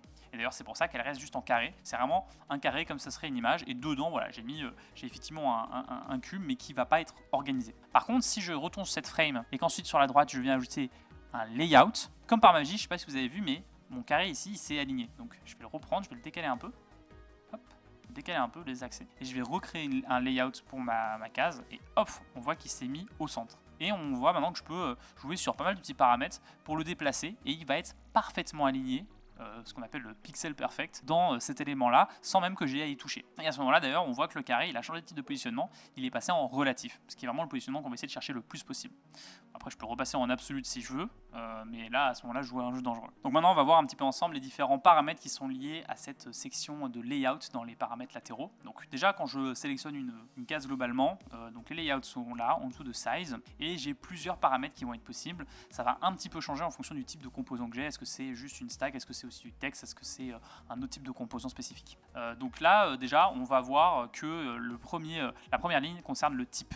Le type, c'est soit stack, soit grid. Donc stack, c'est en fait une succession linéaire, que ce soit en colonne ou en ligne, d'éléments phi. Donc là, en l'occurrence, je fais face à une stack, comme l'image l'indique ici, hop, en horizontal. Donc ce sont des lignes qui vont se mettre comme ça les unes après les autres. A l'inverse, je pourrais lui demander à ce que ça soit une succession qui soit plutôt vraiment verticale, horizontale. On le verra juste après dans la partie direction. Donc en tout cas, il y a les stacks qui sont des successions comme ça linéaires, en horizontal ou en vertical. Et ensuite, on a les grids qui, elles, vont plutôt être une organisation en colonne. Et donc, si je vais regarder spécifiquement ici, on voit que j'ai d'autres paramètres un peu pour la partie grid, où je vais pouvoir choisir le nombre de colonnes, je vais pouvoir choisir le nombre de lignes. En l'occurrence ici, comme j'ai pas assez de composants, ma troisième ligne est vide. Je peux ensuite changer aussi un peu le gap, donc ça c'est l'espacement, j'en parlerai aussi un petit peu plus après. Et ce qu'on appelle le padding, donc en fait c'est l'écart avec des composants phi avec la bordure de leur élément mère. Je peux aller aussi dans la partie advanced pour voir un petit peu toucher à des paramètres, donc je peux lui mettre des choses en auto, ou je peux lui dire voilà, ici je change, je mets en auto, mais sache que les informations sont les telles, etc. Si je repasse sur du fixed, et que je mets le minimum de mes colonnes, de mes éléments ici à 50. J'ai ensuite d'autres fonctionnalités dans le field container avec du fixed, avec du feed content, etc. Donc je peux toucher à plusieurs paramètres, en l'occurrence sur le 8. Et puis aussi évidemment ici sur l'alignement de ces différents composants. Et après, une spécificité de la partie grid, c'est aussi que chaque élément phi peut avoir d'autres fonctionnalités de sizing qui sont liées au fait qu'elle est dans un layout de grid. Et donc je peux par exemple définir si mon élément ici prendra plus qu'une largeur de colonne ou une largeur de ligne. Donc par exemple ici, je voudrais bien mettre en avant ce composant de la grid, et donc je vais lui dire qu'il a un span de 3. Et hop, là il va prendre les 3 colonnes d'un coup. Je peux aussi lui dire un span de 2, et du coup je vais avoir une structure comme ça. Ou à l'inverse, je peux lui dire qu'il prend qu'une colonne, mais par contre il prend les 2 lignes. Donc il va se mettre comme ça. Et je peux lui dire évidemment les 2. Hop. Et donc il va faire comme ça, il va être du 4 sur 4. Alors voilà, donc ça c'est vraiment du sizing qui est très spécifique au fait que l'élément phi soit dans une grid, et la grid de manière générale, on va pouvoir lui définir les différentes colonnes ici, et son sizing à elle aussi. Ça peut être très utile pour avoir quelque chose de fait proprement et très rapidement. Et puis sinon il y a la partie stack qui est aussi très communément utilisée. Si on revient sur la partie stack, donc les paramètres qu'on va y trouver sont les suivants. On a la direction, donc est-ce que l'alignement de mes différents éléments phi est horizontal, donc ils se mettent les uns à côté des autres sur une ligne, ou est-ce qu'il est vertical, donc ça va être une colonne et ça va être des éléments dans cette colonne.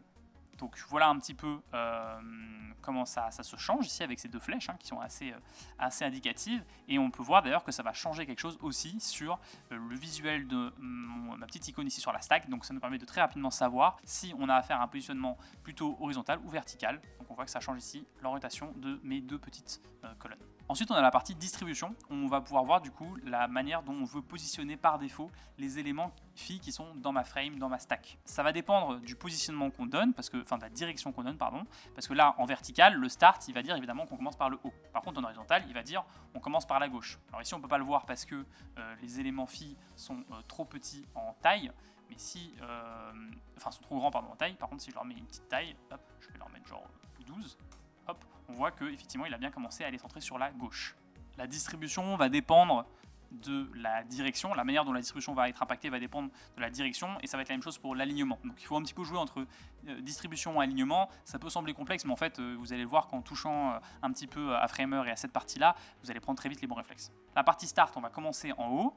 La partie center, tous les éléments vont partir du centre, et après bon, voilà, si j'en rajoute encore un, tac, ils vont s'écarter comme ça, mais ils vont toujours être centrés globalement. Et la partie end, ils vont commencer par le bas, par la gauche et la droite en fonction de la distribution qu'on a donnée, de la direction qu'on a donnée. Le space between, il va mettre l'écart maximum entre les différents éléments phi dans cette stack. Le space around, il va s'assurer qu'il y a la même place en haut et en bas pour chacun des composants. Donc là, si je reprends cet espace en haut et que je le mets en bas, et après je fais la même chose pour celui-là, on voit qu'effectivement, c'est bien les mêmes espacements. Et après, on a le space evenly, où en gros, là, ça va être vraiment essayer d'avoir le même écart en haut, entre et en bas pour tous les éléments. Donc c'est des petits ajustements comme ça qui permettent d'arriver à un rendu final que vous souhaiteriez avoir. On a ensuite la propriété d'alignement.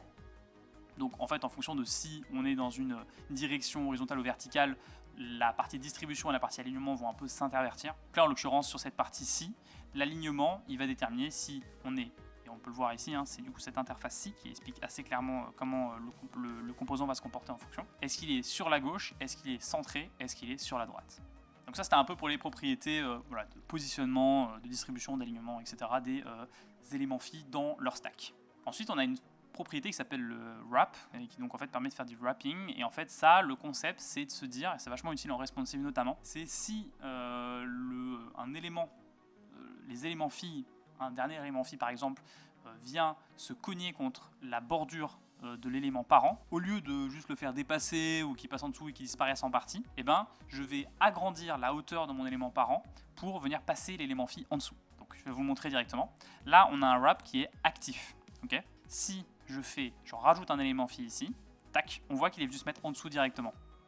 Si je reprends tous mes éléments phi et que je change leur taille, hop, par exemple, je vais les mettre à 250, hop, on voit que là, elles passent toutes, parce qu'en fait, 250 x 4, ça rentre dans la largeur de ce composant-là, qui fait, en l'occurrence, de cette frame-là, de cette stack-là, qui fait 1120. Et donc, effectivement, si maintenant, je reprends de nouveau tous mes trucs phi et que j'augmente la taille progressivement comme ça, on va voir que dès que je vais atteindre la limite qui va faire que l'élément phi va cogner la bordure, ou en tout cas la bordure avec le padding compris, et bien paf, il va passer à la ligne automatiquement. Ça permet voilà, en responsive d'avoir quelque chose qui va toujours être bien aligné, et c'est une propriété qui peut être super utile. Ensuite, dans une stack, on a la partie gap. Alors le gap, c'est l'écart, et en fait, ça va être l'écart entre les éléments phi d'une stack. Là, je l'ai imagé assez simplement. On a un gap de 10 entre ces éléments-là. On peut le voir ici, hein, gap de 10. Là, on a un gap de 20. Là, on a un gap de 40. Et donc, si on voit, je vais le changer en live pour vous ici avec ces petites barres ici, je peux agrandir le gap qui est donc l'écart entre les différents éléments. Ensuite, on a le padding. Et alors ça, le padding, c'est pas entre les éléments phi, donc au sein de la stack mère, mais c'est l'espacement entre la bordure de la stack mère et ses éléments phi. Donc là, en l'occurrence, j'en ai à chaque fois que 1, mais si j'agrandissais comme ça, on voit que là, typiquement, même s'ils sont 2 maintenant, elles vont toujours réussir à respecter ce padding qui est en place sur l'élément parent. Et donc, on voit ici typiquement un padding de 0. Donc padding de 0, j'ai mis mon élément en fil-fil, l'élément phi en fil-fil, et donc il va remplir l'élément mère. Par contre, de la même manière, si je mets mon élément phi en fil-fil ici, dans un élément mère qui a un padding de 20, il va remplir l'élément mère jusqu'à cette bordure de 20 tout autour de l'élément parent. Et après, si je fais un cas un peu plus extrême, avec un padding de 80, donc 80 pixels, donc 160 en total, ici si on prend les deux largeurs cumulées, même chose pour les deux hauteurs, et ben l'élément phi va prendre tout l'espace qu'il peut prendre, mais il va s'arrêter à chaque fois à 80 de cette bordure. Et ça, le padding, donc on peut le voir ici, l'interface elle est là, et donc on a deux boutons sur lesquels on peut toggle ici. Donc par défaut c'est 80, et donc là ça prend l'entièreté, ça le fait sur l'entièreté des bordures. Et si je vais par exemple ici, on voit que j'ai appuyé là, et donc en fait là je vais le faire bordure par bordure. Et là typiquement j'ai dit, je veux que sur la partie left, donc gauche, il y ait un padding de 40. Et donc là je vois qu'effectivement l'élément phi essaye de remplir tout l'élément mère, mais il ne peut pas le faire à 40 près sur le côté gauche. Ensuite, même chose ici pour padding by haut. Ici, en l'occurrence, j'ai un padding sur le top de 40, un padding sur le bottom de 40. Donc ça se tient effectivement là. Et là, il y a un padding différent. Par exemple, on voit que sur le top j'ai 40, le bottom j'ai 80 et la gauche, la droite j'ai 12. Et donc en fait ça nous fait effectivement une disposition comme ça. Donc avec tous ces éléments qu'on a vus ici maintenant, il est possible en fait de faire n'importe quelle disposition de composants comme on la voit ici. Et je vais vous le montrer tout de suite avec un cas pratique. Ça peut sembler être très rudimentaire pour pouvoir faire tous les espacements possibles, ou peut-être pas, hein, peut-être que c'est juste moi qui trouve ça rudimentaire, mais en fait c'est en combinant ces différentes propriétés qu'on peut faire n'importe quel type de positionnement et donc n'importe quel type d'élément. Et donc là maintenant je vais faire un petit accéléré pour vous montrer comment est-ce que je recrée ce cas pratique. Alors je ne vais pas le recréer dans les visuels d'un point de vue design, hein, mais je vais vous le recréer d'un point de vue vraiment les cases et l'emplacement de chacune de ces cases. Allez, c'est parti.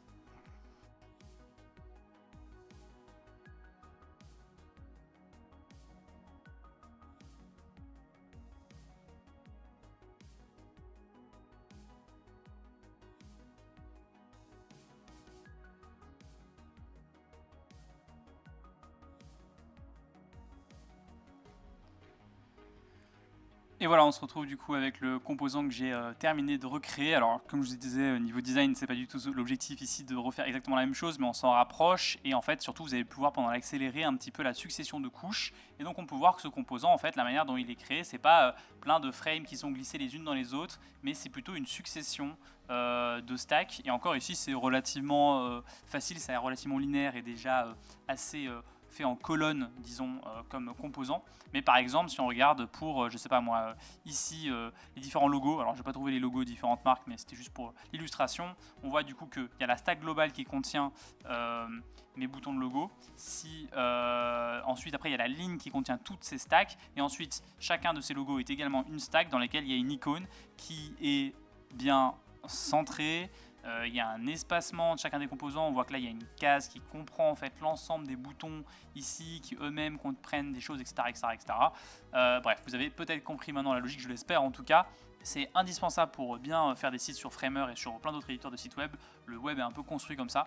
Donc voici un petit peu pour la construction des layouts et la reconstruction de ce composant-là spécifiquement. C'était tout pour la partie layout. Maintenant, entre ça, entre les breakpoints, entre le positioning et les sizing, vous avez tout ce qu'il vous faut pour faire un site 100% responsive, ce qui est un peu le premier prérequis pour un site qualitatif et professionnel. Donc maintenant que vous savez faire tout ça, je vous invite à vous entraîner un petit peu pour vraiment bien le maîtriser. Et puis tous les sites web du monde sont ouverts à vous à présent.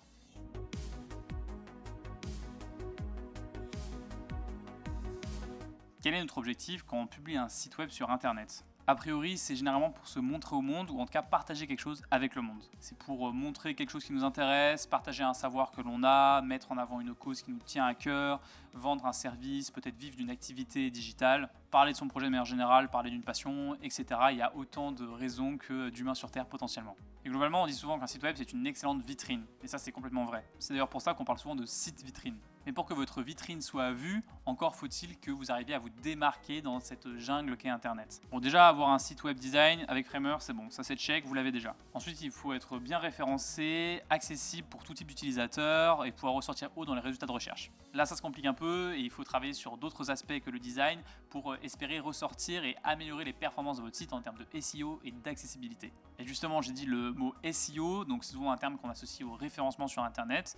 SEO, ça veut dire Search Engine Optimization. Et l'idée derrière ça, c'est de se dire, on a un site très bien, maintenant on veut sortir dans les résultats de recherche des engins de recherche, donc typiquement Google par exemple, pour être bien référencé lorsque quelqu'un cherche un sujet, cherche un mot-clé qui est en rapport avec notre thématique. Le SEO, c'est une spécialité en tant que telle, donc je ne vais pas m'attarder sur le sujet, sinon je vais prendre les foudres de toutes les personnes qui sont vraiment des experts sur le coup.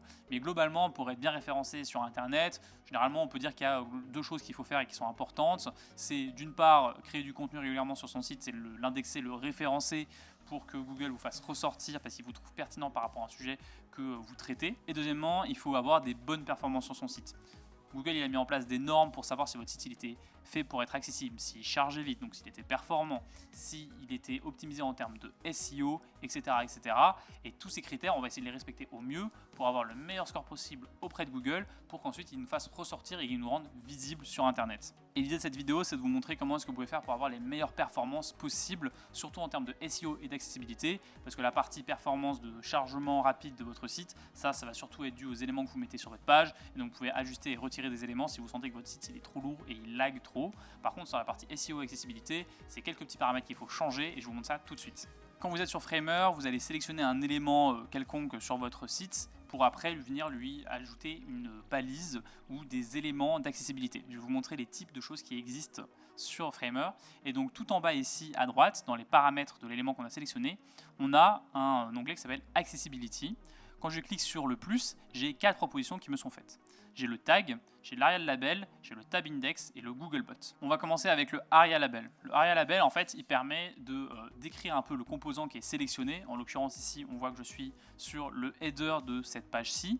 Et donc en fait, en mettant l'information header de la page, ici, ça va faciliter la lecture de cette page. C'est vraiment un critère d'accessibilité. Il y a des gens par exemple qui peuvent être malvoyants et qui doivent quand même aller sur internet. Grâce au ARIA label, vous pouvez rendre le site en fait pas visible, mais il peut être lu à la personne grâce à des outils qui sont spécialisés pour la lecture de sites web, spécialement pour les personnes en situation de handicap. En combinaison avec ça, on a le tab index. Le tab index, ça permet de donner un peu un ordre logique de lecture justement pour vos différents éléments, ou alors aussi un ordre logique pour la navigation en utilisant la touche tab sur votre clavier. Je ne sais pas si vous le savez, mais quand vous avez un formulaire typiquement que vous devez remplir, si vous faites tab et que vous êtes déjà sur un champ à remplir, et vous faites tab, vous allez changer de champ, vous allez passer à celui d'après.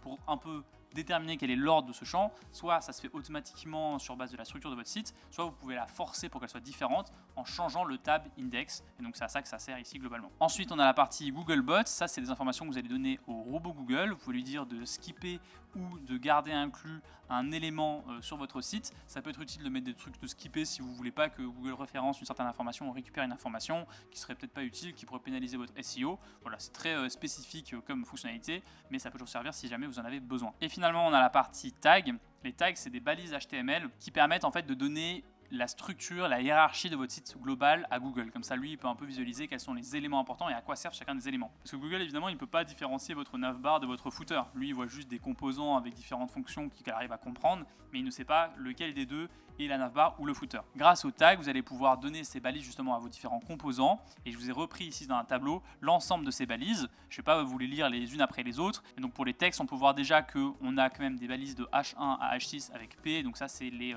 titres. Et on le voyait d'ailleurs dans les assets quand on avait mis en place nos textes en début de formation. Ici, en fait, ces différents éléments, ils vont avoir la bonne balise par défaut qui sera attitré. Si c'est un H2, ce sera le H2 qui sera mis en place.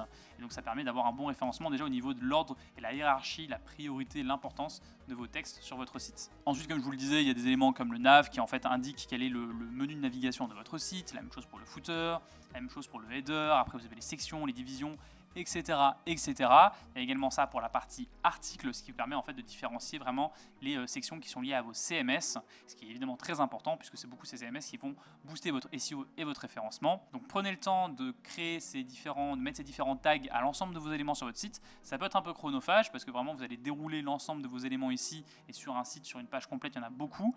Et à chaque fois, vous devez attribuer la bonne balise d'accessibilité, mais ça vaut vraiment le coup parce qu'à la fin, votre site sera beaucoup plus optimisé en termes de SEO et globalement, ça vous sera hyper payant à long terme. Bref, en respectant les cas d'usage sur ces balises d'accessibilité et notamment sur la partie tag, vous allez avoir vraiment le site le plus performant possible dans le Speed Insight de Google, qui est un site qui vous permet de tester la rapidité de votre site et les performances de votre site. Donc, c'est vraiment des bonnes pratiques à suivre pour avoir le bon référencement et permettre un site hyper accessible pour les personnes handicapées. Donc, je vous laisse faire tout ça pour que vos sites soient hyper professionnels. C'est vraiment la dernière touche qui va les rendre hyper clean.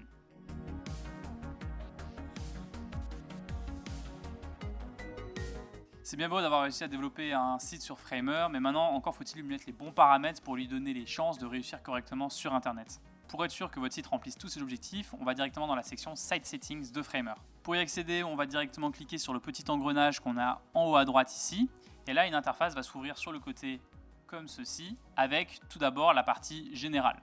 La partie générale, donc ça va être un peu les paramètres généraux du site. Ça va déjà être le titre du site au global, c'est aussi ce qui va s'afficher en haut dans l'onglet de votre navigation. La langue par défaut du site et le nom que vous voulez lui donner. La description du site, ça c'est important pour des questions de SEO, c'est ce qui s'appelle la métadescription. Et ensuite vous allez voir un petit peu le preview, donc comment ça va donner. Typiquement si je fais un test ici et que je rajoute ici tac tac tac, on voit que ça va venir se mettre comme ça. Et ça c'est la manière dont votre site va s'afficher dans la recherche par exemple Google. Vous pouvez ensuite cocher quelques paramètres ici d'accessibilité, vous pouvez cocher ici ce bouton qui permet en fait d'éviter que des gens utilisent l'extension Chrome HTML2Framer qui permet en fait de copier tout le HTML d'un site pour le copier ensuite sur un projet Framer.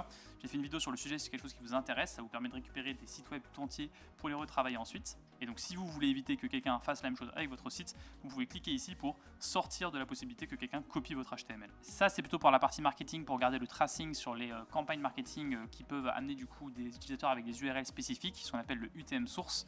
Et du coup si vous voulez garder cette URL entre les pages, il faut sélectionner ici pour que ça soit le cas. Et ce dernier bouton c'est pour dire si oui ou non vous voulez que la petite popine Page Edit s'affiche sur votre site Framer lorsque vous le lancez, parce que quand vous avez un site Framer vous lancez et que vous êtes connecté à un compte qui édite ce site, vous allez avoir une petite popine qui va s'afficher dessus, ce qui peut vous embêter si jamais vous voulez juste faire une vidéo, des screenshots de votre site que vous avez réalisé. Voilà, ça c'est juste une petite option en plus. Et ensuite vous pouvez unpublish votre site directement en cliquant ici. Bon là évidemment le mouton il est grisé parce que j'ai pas publié ce site de démo, mais si c'est le cas vous pouvez unpublish votre site à ce niveau là. Par contre attention, il sera plus disponible, du coup potentiellement ça va provoquer une interruption de votre service. Si jamais vous avez beaucoup d'utilisateurs qui passent sur votre site, ça peut être problématique. Vous pouvez ensuite changer les images du site, donc ça c'est la partie favicon, c'est ce qui va se mettre dans l'onglet en haut sur le navigateur. Vous pouvez le changer en fonction de si votre navigateur est en blanc ou s'il est en noir, et ça fera le changement automatiquement pour l'utilisateur. Vous pouvez également mettre en place une social preview qui est en fait la prévisualisation du site. Lorsque vous partagez un site, souvent vous allez avoir une prévisualisation de ce site via une image qui se met avec le lien. Donc c'est ici que vous la mettrez si vous voulez un truc spécifique.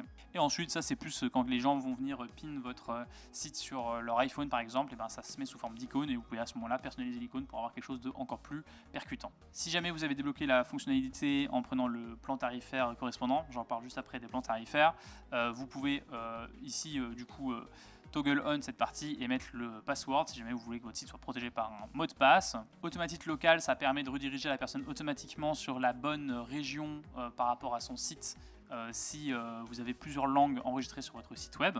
La partie Google Analytics, c'est pour mettre une balise Analytics sur votre site pour pouvoir faire du tracking de données. Je ne m'attarde pas sur la partie des well-known files parce que c'est un petit peu spécifique, mais si vous connaissez le contexte de cette fonctionnalité, vous pouvez l'utiliser également. Et finalement, on termine avec du custom code où on peut venir modifier un petit peu le code dans son site en fonction des sections. Si jamais vous avez des fonctionnalités de tracking par exemple ou d'autres outils annexes qui doivent être chargés, et ben ça se fera dans cette partie-là. C'est tout pour la partie du site setting général. Après, il faut garder en tête aussi une chose, c'est que là, on voit qu'il y a les pages qui sont affichés sur le côté, et c'est pour une simple bonne raison, parce qu'en fait toute la partie ici en haut, les site settings, en fait on va la voir par page. Donc là déjà vous devez sauvegarder en haut à droite si vous voulez, mais ensuite par page vous allez pouvoir changer des choses aussi, donc comme le titre, comme la description de page.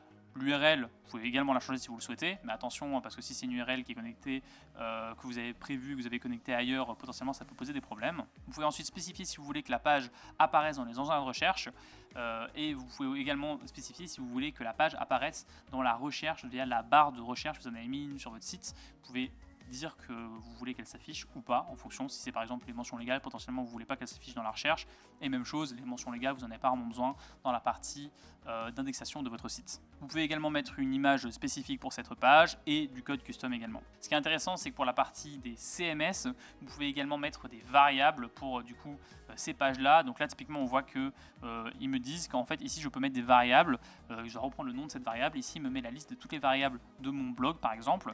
Et si je veux mettre comme titre de page de site le titre de mon article de blog, ici je dois mettre double crochet, et au centre je mets le nom de la variable, et donc en l'occurrence c'est title. Il me dit qu'ici en l'occurrence la variable n'est pas trouvable, effectivement parce qu'en fait la bonne variable c'est titre, donc je vais juste changer l'orthographe du tout, hop, tac, et voilà, là il a trouvé la bonne variable, ce qui fait que la page par CMS, bah, typiquement il m'a repris un des éléments, c'est ici on parle de Framer, il m'a repris le titre automatiquement, et on peut faire la même chose pour la description, et la même chose pour l'image. On peut dire que je veux qu'il prenne l'image de ma variable CMS, et donc il va charger automatiquement l'image ici. Donc ça c'est super pratique pour ne pas devoir faire ce travail manuellement à chaque fois que vous avez un article de blog, et ça peut booster vraiment votre SEO assez rapidement. On passe maintenant aux autres catégories du site settings. Donc on a la partie domaine, où on peut connecter un domaine à notre site, j'en parle juste après dans une autre partie. On a la partie des redirections, si vous avez l'upgrade qu'il faut, vous pouvez rediriger des anciennes URL sur des nouvelles pour éviter de perdre du trafic si jamais vous avez fait une modification d'URL.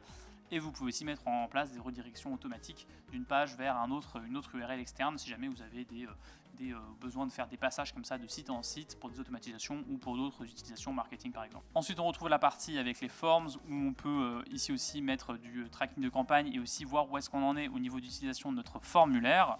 Et on peut connecter ici notre compte Google si jamais on veut que nos réponses en formulaire se mettent dans un Google Sheet. C'est à ce niveau-là qu'on le gère. On a la partie de staging et de version. Le staging, c'est un concept, en fait, c'est un peu comme dire une version brouillon pour pouvoir faire un test, un peu pour voir comment donner le site avant de l'envoyer sur ce qu'on appelle la production, donc la version qui est live, qui est disponible par les utilisateurs. Déjà, il faut avoir une version supérieure, upgrade, pour pouvoir avoir le staging, et vous pouvez connecter ensuite votre domaine. Et ce que ça va faire, c'est qu'en fait, vous allez avoir deux URL, une URL de partage qui est le staging et une URL de production qui est la version en cours.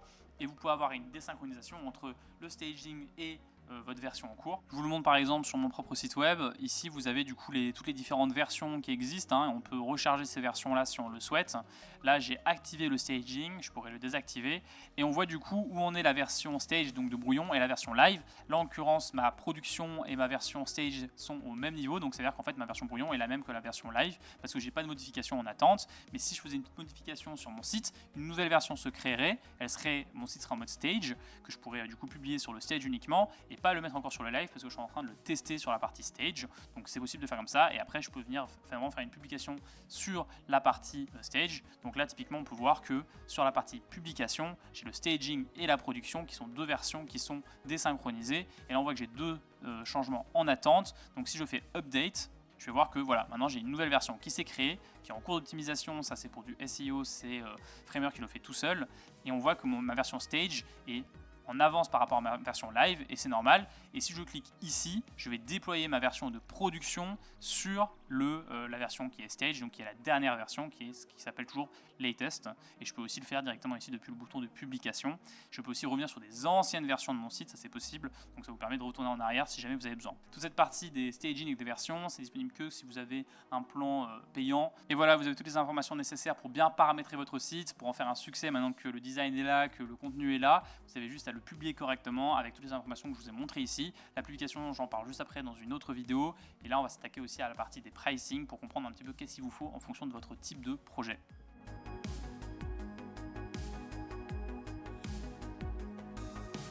On arrive à la dernière section de cette formation. On va voir à présent comment est-ce qu'on fait pour publier un site web et comment est-ce qu'on fait pour l'indexer. Donc pour ça, on se retrouve tout simplement directement sur Framer. Pour publier votre site, vous pouvez le faire déjà très simplement en allant en haut à droite sur ce gros bouton bleu qui vous fait de l'œil depuis tout à l'heure, où il y a écrit Publish. Vous faites directement, vous pouvez mettre en Undraft l'ensemble de vos pages ou Keep Draft pour celles qui le sont encore indiquées telles quelles. Vous faites Undraft et là, l'ensemble de votre site est directement publié sur le web avec une URL aléatoire qui est créée par Framer, qui s'appelle .framer.app à la fin ou .framer.website si vous l'avez fait sur directement un navigateur. Je ne vais pas cliquer ici pour pas que ça m'ouvre une interface web tout de suite, mais là si je clique globalement je vais avoir mon site qui sera affiché. Je n'ai pas prévu de navigation entre parce que c'était vraiment un site de démo donc ça donnerait rien, mais vraiment c'est aussi simple que ça. Et cette URL là après vous pouvez la partager avec n'importe qui pour que n'importe qui puisse découvrir votre site directement sans que vous ayez payé 1 €. Là moi je suis vraiment sur un plan gratuit, je n'ai pas payé et pourtant ça y est. Et je peux aussi faire update au fur et à mesure si je change des choses sur mon site pour que les choses se mettent directement à jour. La personne a juste à refresh sur son téléphone, sur son ordinateur, le site qu'elle a ouvert via cette URL pour voir les modifications. Maintenant évidemment c'est intéressant d'ajouter un domaine à son site pour avoir quelque chose de plus professionnel, et pour ce faire on clique sur Add Domain. Donc là on voit que pour le moment ça notre URL, etc. Je vois que je peux faire un Get a Free Framer Subdomain. Donc là en fait en gros mon URL va finir par .framer.website et je vais pouvoir mettre ce que je veux. Donc je peux mettre ici test par exemple, hop. Et là, il va vérifier si elle est disponible. Alors évidemment, vous pouvez s'en douter, test n'est pas disponible. Donc ce que je vais faire, c'est que je vais mettre test, et à mon avis, celle-là non plus n'est pas disponible. Donc là, ce que je vais faire, c'est que je vais carrément mettre un chiffre aléatoire. Comme ça, il n'y aura pas trop de galère a priori.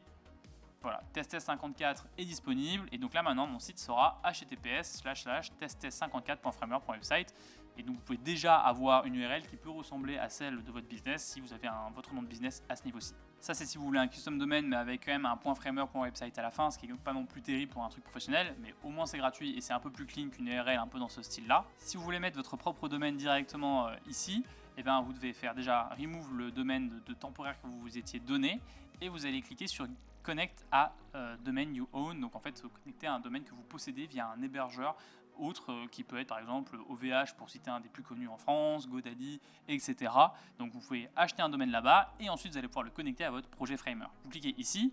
Là évidemment moi il ne me le permet pas parce que je suis sur une version gratuite et donc si je passe sur une version pro, je vais pouvoir avoir accès à cette fonctionnalité là.